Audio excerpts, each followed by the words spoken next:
Hola y bienvenidos a una nueva clase del sistema digestivo. En esta ocasión hablaremos del esófago.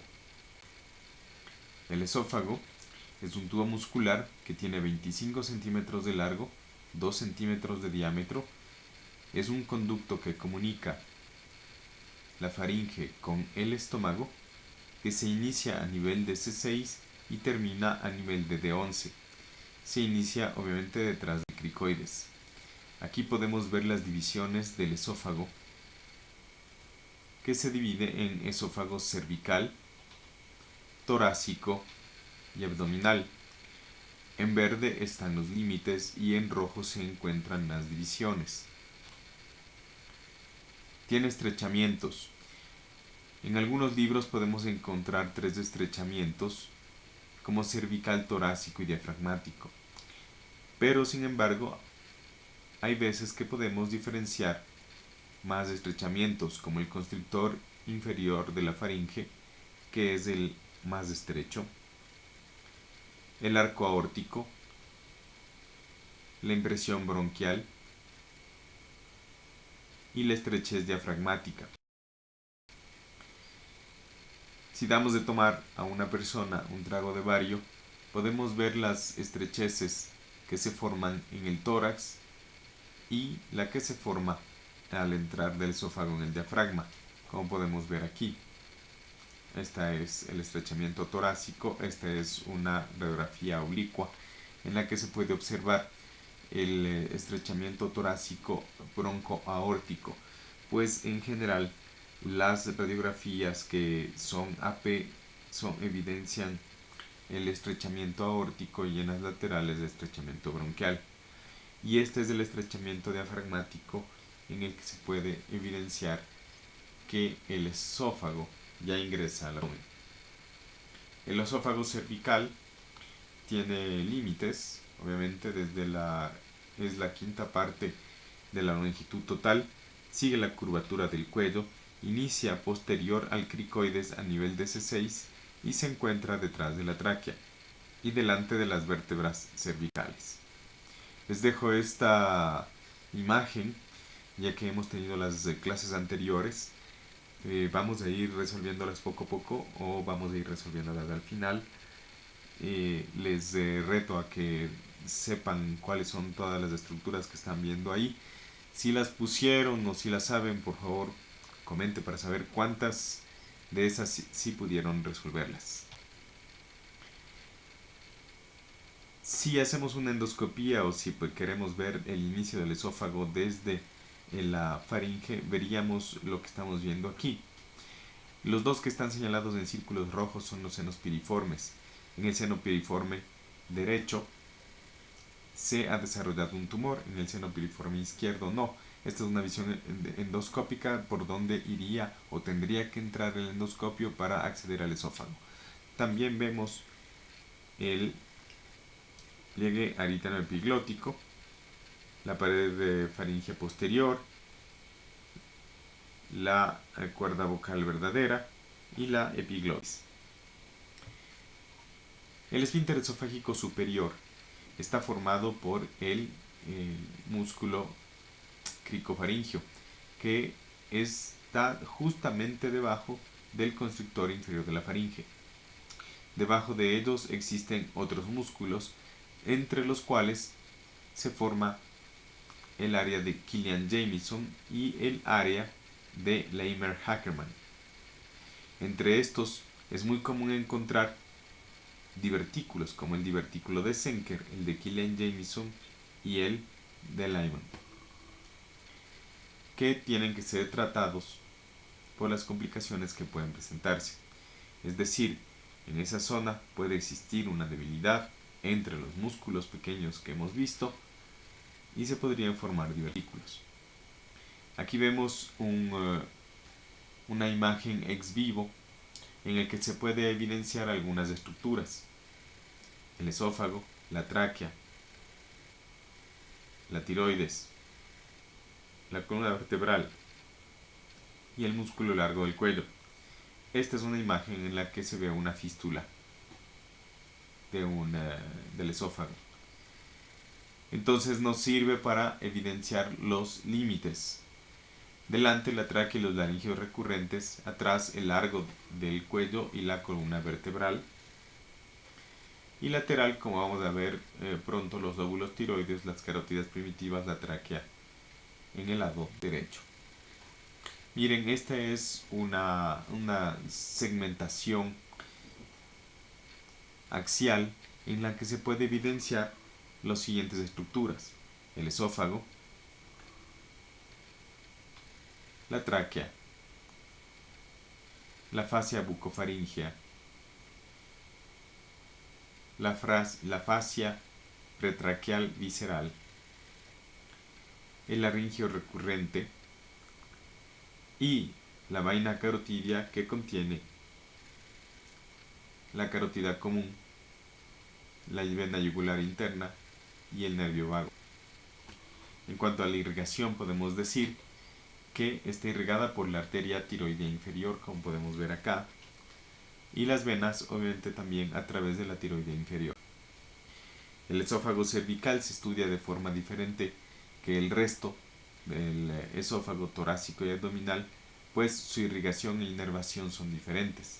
Como podemos ver acá, la inervación del esófago cervical y las relaciones que tiene son un poco diferentes. En cuanto a la inervación, decimos que está dado por el laringio recurrente. El laringio recurrente en el lado derecho pasa por debajo de la subclavia y en el lado izquierdo pasa por debajo del callado aórtico. Pero no siempre es el laringio recurrente. Pueden haber algunas variaciones, como vemos aquí, directo o en conjunto con la arteria tiroidea inferior. Yendo ya al esófago torácico, debemos recordar los límites y las paredes del mediastino para poder continuar. Entonces decimos que el límite superior es la de la abertura torácica superior, que comunica libremente con el cuello. El límite posterior, la cara anterior de la columna vertebral desde T1 a L1. Y el límite anterior, la cara posterior del esternón, los cartílagos costales y los espacios intercondrales. Finalmente, lateralmente, decimos que son unas pleuras mediastínicas que reflejan en las caras internas de ambos pulmones. Inferiormente, la porción mediana del diafragma. El mediastino se divide entonces para que podamos recordar y obviamente tener una idea completa de lo que vamos a decir a continuación en las relaciones esofágicas. Un mediastino superior por encima del corazón, un mediastino inferior que se da desde el diafragma hasta el sector cardíaco, un mediastino anterior que está por delante de la línea verde, por delante del corazón, un mediastino medio que corresponde al corazón y una mediastino posterior que está por detrás del corazón, conteniendo los grandes vasos y el esófago. El esófago torácico entonces sirve para conducción de alimentos, va por delante de la curvatura vertebral en el mediastino, está detrás de la tráquea, detrás de la aurícula izquierda, y en el mediastino posterior tiene algunas relaciones. Como vemos aquí, tenemos una vista anterior, una vista lateral y aquí una vista posterior. En la vista anterior podemos ver que el esófago está a la derecha de la aorta y que tiene esta relación con el bronquio derecho y con el callado de la aorta. Si vemos una vista lateral derecha, esto está visto desde la derecha, vemos que el esófago es más libre porque se encuentra a la derecha de la aorta.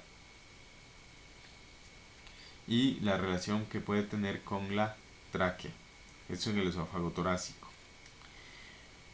Si es que lo vemos desde la parte posterior, vemos que el esófago está en relación sobre todo con la aurícula izquierda, justo antes de su entrada al abdomen a través del diafragma. Y hay otra particularidad que debemos ver aquí. Justo antes de la entrada del diafragma, el esófago cambia de lado desde el lado derecho hacia el lado izquierdo.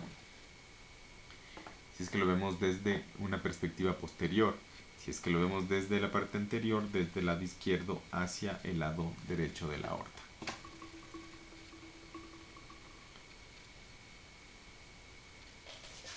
Obviamente, también debemos decir que se encuentra en el espacio retrocardíaco y obviamente es visible y se encuentra en el mediastino posterior. Una de las cosas importantes es saber que está constituido en los 2/3 superiores por músculo estriado y liso por debajo del tercio medio. Aquí encontramos una subdivisión también que se ha hecho para ver cuáles son las mediciones que se pueden ir haciendo o las relaciones que tiene el esófago a medida que va transcurriendo en toda su longitud. Entonces, desde el inicio, que siempre es la arcada dentaria superior, hasta el cricofaringio, hay 15 centímetros aproximadamente en una persona de tamaño medio. Entonces aquí comenzaría el esófago. Sobre todo esto también sería una guía para las personas que realizan o para los especialistas que realizan endoscopía o inclusive para una persona que o un personal de salud que introduce una sonda nasogástrica u otro elemento a través del esófago. A los 20 centímetros encontraremos la horquilla esternal. A los 25 centímetros encontraremos la vena ácigos. A los 30 centímetros nos encontraremos con la vena pulmonar. Para quienes hacen ecoendoscopía, esta sería la ventana pulmonar entre este y este sector, que sería entre la aorta y la vena pulmonar. A los 40 centímetros nos encontraríamos con la unión gastroesofágica.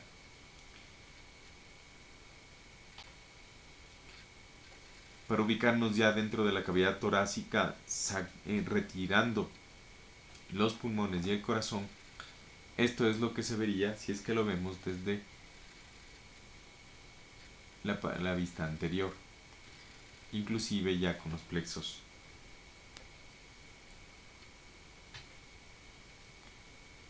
Para hacer un recuento anatómico un poco mejor, podemos ver en una imagen laparoscópica en este paciente que obviamente es patológico, en el que tenía una atresia esofágica, y podemos ver la bolsa inferior, pero ese es el sector donde corresponde al esófago.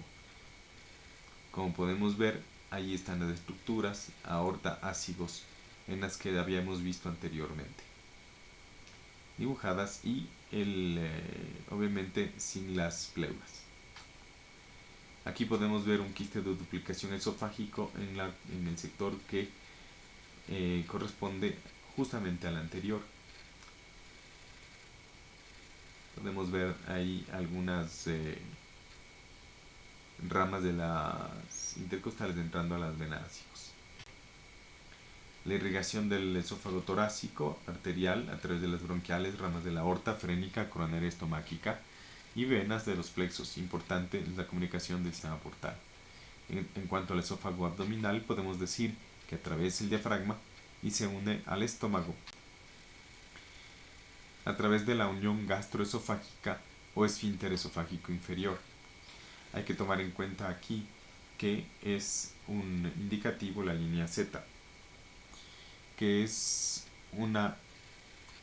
esta unión gastroesofágica o esfínter esofágico inferior es una zona de alta presión que no podemos decir exactamente que sea un esfínter, pero que sin embargo tiene una función esfinteriana. Este es un complejo mecanismo que ayuda para que no haya reflujo ácido desde el estómago hacia el esófago. A este sector se le llama hiato y el esfínter esofágico inferior se mueve en el hiato, obviamente de acuerdo a lo que se le permite por esta que es la membrana frenoesofágica. Cuando nos damos cuenta o vemos desde adentro, se verían estos que son los pliegues gástricos, y es la diferenciación que haríamos de la línea Z entre tener pliegues gástricos, porque es un diferente epitelio como ya vamos a ver, a tener la mucosa lisa que tiene el esófago. Este esfínter puede tener entre 1 y 4 centímetros. Pasa a través de este sector que se llama hiato o crura y es la barrera antirreflujo. Vean cómo esta es una estructura muscular que es como pedículos o es parte de los pedículos del diafragma. Como habíamos visto, este sector se encontraba a la altura de T10 y la unión aproximadamente a la altura de T11. Estudiando un poco más podemos ver que del diafragma se pueden encontrar los pilares y estos pilares hacen el hiato, lo que en cirugía podría decirse la crura. Miren cómo estos pilares lumbares, que son mediales y laterales, forman los pilares derecho e izquierdo, que son los pilares del diafragma. Aquí podemos ver una imagen quirúrgica en la que se ve el músculo del pilar del diafragma. Aquí se ve otro, aquí se ve el hiato, se ve la porción abdominal del esófago y las dos ramas del nervio vago, una anterior y una posterior ya en este sector. La irrigación del esófago abdominal tenemos a través de las arterias bronquiales, que son ramas de la aorta, la frénica y la coronaria estomáquica, y las venas a los plexos importantes que comunican con el sistema portal. Si hacemos un barrido con un microscopio electrónico de la irrigación esofágica, esto es lo que veríamos. Miren, esto es 1 milímetro y miren la cantidad o el entramado que se puede ver de las arterias o arteriolas y capilares que tiene esófago. En cuanto a la inervación, podemos decir que es bastante dependiente del nervio vago. A nivel del tórax, el vago es motor y sensitivo, y a nivel del abdomen utiliza las fibras aferentes vagales en plexos, que le sirven también para estimularse desde el punto de vista simpático y parasimpático. En cuanto a los linfáticos, podemos decir que se divide en lo que es cervical, torácico y abdominal. En lo cervical, a través de los yugulares internos, los supraclaviculares, torácico a través de los paratraqueales, paraesofágicos y aórticos, y a nivel abdominal a través de los celíacos y los gástricos de la curvatura menor. Se puede presentar alteraciones del esfínter esofágico inferior, como es el aumento de presión que podría causar una acalasia, o la disminución de presión y apertura que podría provocar una hernia hiatal. Una hernia hiatal con deslizamiento o una hernia hiatal con entrada del fondo del estómago hacia la cavidad torácica. En este caso de aquí, en este trago de bario, se puede evidenciar la unión gastroesofágica aquí y el diafragma aquí. Por lo tanto, esto sería una hernia de hiato por deslizamiento. Finalmente vamos a ir hacia la histología del tracto digestivo. En general, casi todo el tracto digestivo, y el esófago no es una excepción, está dado por una mucosa, una submucosa, glándulas submucosas que penetran hasta la mucosa, teniéndole ese epitelio secretor que sirve para tener una fluidez, y sobre todo en el esófago, si es que estamos hablando de él, para que el bolo alimenticio pueda transcurrir sin dañar el epitelio del esófago. Además tenemos una capa circular interna y una capa longitudinal externa, entre los cuales se encuentran el plexo mientérico de Auerbach y el plexo submucoso.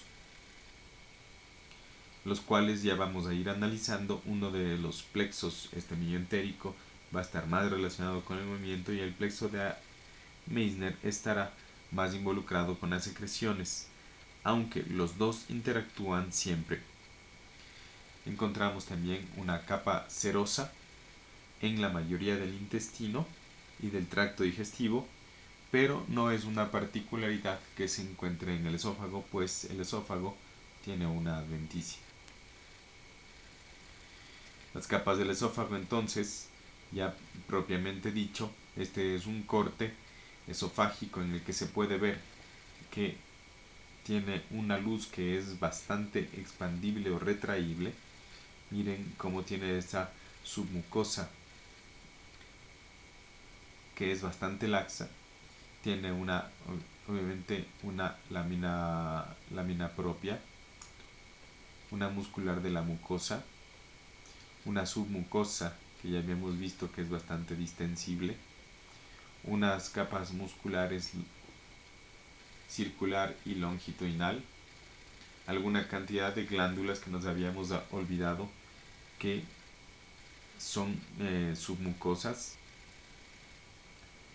y podemos ver aquí que obviamente en la parte más externa se encuentra una capa de mesotelio que es una capa adventicia. ¿Qué quiere decir eso? Que el tejido conectivo no es una capa estructurada como el peritoneo, por ejemplo, de los